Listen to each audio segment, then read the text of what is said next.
nunca recebeu nenhuma coisa? Não, de crise, então... não, isso não tem dúvida. De vez em quando tinha. Está devendo tanto, preciso mandar fulano embora, não tem como indenizar, ia lá, aí era provido um recurso para esse fim. Mas não era habitual. Habitual era esse tipo de atendimento a alunos e a entidades estudantis. República também, às vezes, tinha lá uma desorganização, um atraso de conta e tal, negociava, a gente acabava pagando uma conta de luz, uma conta de telefone, quando não interurbano, mas enfim, acertava a vida para que o pessoal pudesse, não havia continuidade da ajuda. Normalizar a vida dos estudantes. Não havia continuidade como havia na bolsa de estudo e na bolsa de suplementação. Em que o aluno, quando modificava a sua situação, vinha e declarava: eu modifiquei, agora estou ganhando mais, então dispensava a verdade para outro, porque nós tínhamos um valor também que não podia ser expandido à vontade, porque acabava, que isso era feito com o rendimento obtido com o patrimônio financeiro existente. O senhor tem ideia de algum outro lugar que tinha esse tipo de assistência, alguma outra faculdade? Era o único no Brasil? Em Belo Horizonte, a Fundação Mendes Pimentel, que agora foi liquidada, se não me engano, a Fundação Mendes Pimentel foi uma criação da Escola de Direito e depois ampliado para a universidade, exatamente provendo alimentação para o aluno carente. Em Ouro Preto, a Gorsex não entrou no rumo de custear a alimentação, de fabricar a alimentação, porque já existia isso via REMOP, com verbas federais. Mas ela exatamente atendia ao aluno. E esse aluno, então, pagando ao REMOP, era uma forma de ajudar a própria instituição a viver, porque não havia débito do carente. E vocês observaram que essa assistência aos alunos era uma forma de estar formando melhor as pessoas, de estar dando responsabilidade? Você está sendo financiado, você tem uma obrigação maior, tanto para a escola quanto para o país. Passava essa ideia para a pessoa.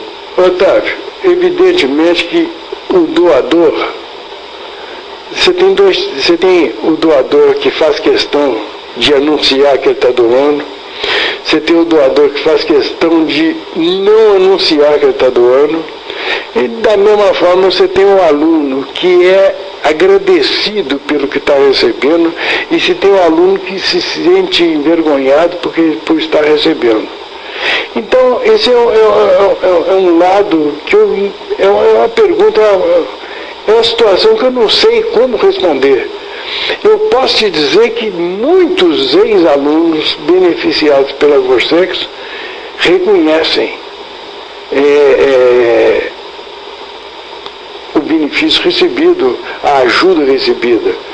Mas certamente existem outro tanto que faz questão de dizer que nunca viu o Gorsex, mas ele teve tratamento dentário, teve tratamento médico, teve bolsa de alimentação, teve roupa, teve ajuda, enfim, e faz questão de ignorar.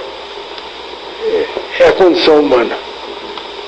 E tinha seu respaldo dos professores, a fundação, os professores da escola sentiu a firmeza nessa atuação da Fundação Gorsex, que conheciam esse trabalho, está ajudando o aluno, consequentemente ele vai ter um desempenho melhor, né? Não tenha dúvida de que isso será reconhecido pela grande maioria dos professores da Escola de Minas. A grande maioria, não tenha dúvida. Agora, eles tinham até ajudas para congressos, para viagens ao exterior, para cursos no exterior, dados pela Gorsex num outro programa. Aí era um negócio mais complicado e tinha uma avaliação de conselho diretor, não era uma avaliação de superintendente da instituição apenas, porque na verba destinada para aquela finalidade, o superintendente dispunha de liberdade para conceder. E se alguém questionasse, aí o caso vinha ao conselho diretor para ou mudar, para consertar, para eliminar, enfim, para tomar a decisão que fosse cabível no conceito dos diretores. Ninguém era remunerado para prestar esse serviço. Agora, o pessoal do superintendente para baixo, contabilidade, secretaria, esse pessoal era remunerado, era empregado, CLT direitinho, igual todo mundo. Mas os diretores e presidente nunca receberam um tostão da Gorsex. Pelo contrário, eles tinham despesa.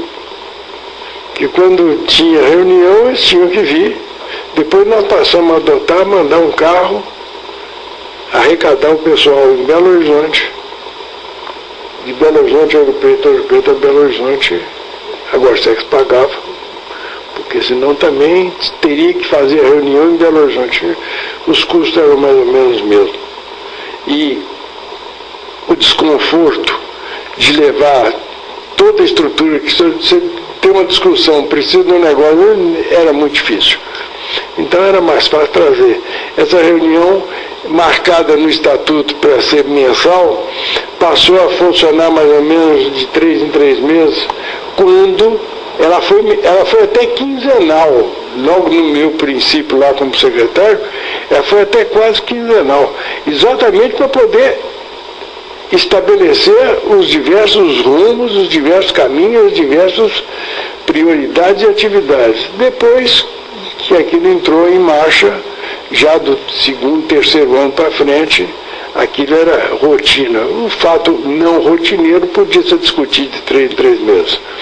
De uma forma ou de outra, eu acredito que o papel que ela desempenhou e vem desempenhando, hoje eu estou fora, eu não tenho um conhecimento mais perto, mas o papel que ela desempenhou naquela época da euforia, não só ajudou a conter um pouco a euforia para os limites aceitáveis de progresso e possíveis de custeio, como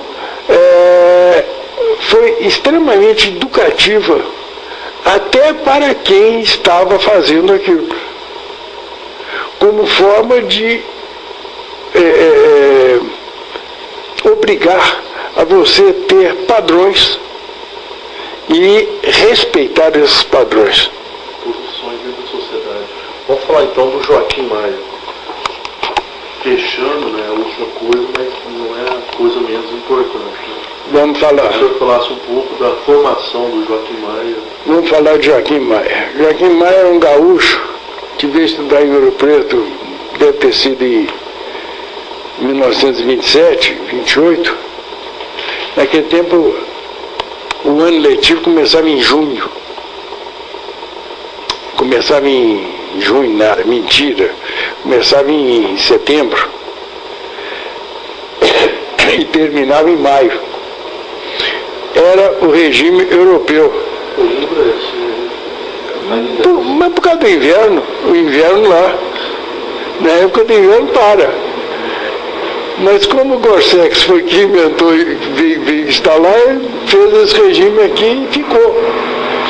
Tanto que no Natal era comum, isso aí é minha lembrança de menino em Ouro Preto, era comum as repúblicas mandarem cartão de Natal E na remessa do cartão não estava implícito, mas era quase que explícito. Manda bolo, vinho, bebida, comida, leitão, enfim. Para eles também poderem ter o jantar, a ceia de Natal. E a família Ouro Preto dava. Isso não tinha dúvida. Você vai dizer, mas era possível. Você tinha 100 alunos, 150 alunos. É muito fácil você atender 150 alunos, mas 1.500 já não é. Era muito frio também. Era. Otávio, eu fui conhecer telha, sabia que telha era marrom. Quando eu fui a Belo Horizonte pela primeira vez, eu tinha 5 para 6 anos. Eu levei um susto danado, porque para mim telha era verde, coberta pelo limo, que era permanente em Ouro Preto. 3 dias de sol por ano era muito. Era frio, frio de verdade, frio e úmido, de verdade. Aí na rua do Ouvidor, metade da rua tinha o capim, porque nunca batia sol pela sombra da rua, ali então nascia o capim pela rua fora, no calçamento. Era um negócio sério. Então, Joaquim Maia veio para cá, deve ter vindo em 27, eu não posso precisar. Eu posso precisar que ele se formou em maio de 1934. E foi trabalhar casou-se em Ouro Preto, foi trabalhar na Casa da Moeda no Rio de Janeiro. Depois, aí se casou. Depois ele veio para trabalhar na mina de passagem. A mina de passagem aqui em Mariana. Posteriormente, vagando a cadeira de mineração e tratamento de minérios, ele se inscreveu, fez concurso para a cadeira, foi aprovado e empossado. Pouco tempo depois, passagem fechou, a mina de passagem fechou, ele ficou só com a Escola de Minas, passou a ser consultor de algumas empresas na área de mineração, inclusive foi consultor de uma empresa, essa empresa de Pirita, onde eu tive a oportunidade de compartilhar com ele a gerência. Eu era gerente administrativo, ele era gerente técnico. Daí nasceu uma amizade infinita e uma admiração maior ainda.